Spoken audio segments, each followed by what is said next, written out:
मुझे फख्र है कि मैं धोबियों और हक हलाल की कमाई खा रहा हूँ।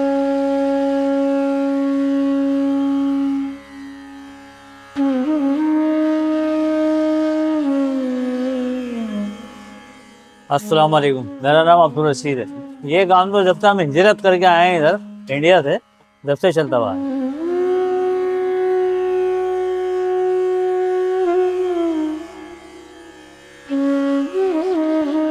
ये दुकानों से आता है, पहले हम उसको छांटी करते हैं बाहर, ब्लीच वाले अलग निकालते हैं, बगैर ब्लीच के अलग अलग निकालते हैं, फिर मशीनों में डालते हैं। 40 मिनट 1 घंटा वो कपड़ा तैयार हो जाता है, 1 घंटे मशीन के अंदर। हमारी जो कॉस्ट है ना वो है शेख। हमारे जो बड़ों ने ये काम शुरू करा ना, सूरह आले इमरान है कुरान मजीद में, उसके अंदर हमारा जिक्र है, तो इसलिए हमें ये खुशी है कुरान मजीद के अंदर हमारा जिक्र है। हम शर्माते या महसूस ये नहीं करते कि हम धोबी हैं, ये क्या है, लोगों ने धोबी का नाम दे दिया, धोबी है भाई, क्या है।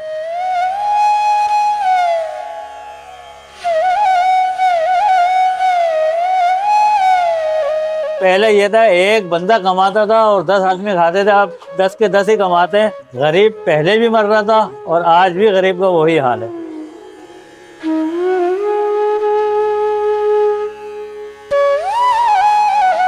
बस जब तक जिंदगी कर रहे हैं काम, क्योंकि और कोई काम इस उम्र में कर भी नहीं सकते हम। बाकी पीछे हम इंडिया से जब हिजरत करके आए हैं, उधर हमारी जमीनें हैं, जमींदार लोग थे हम, सब कुछ था, अल्लाह का शुक्र है।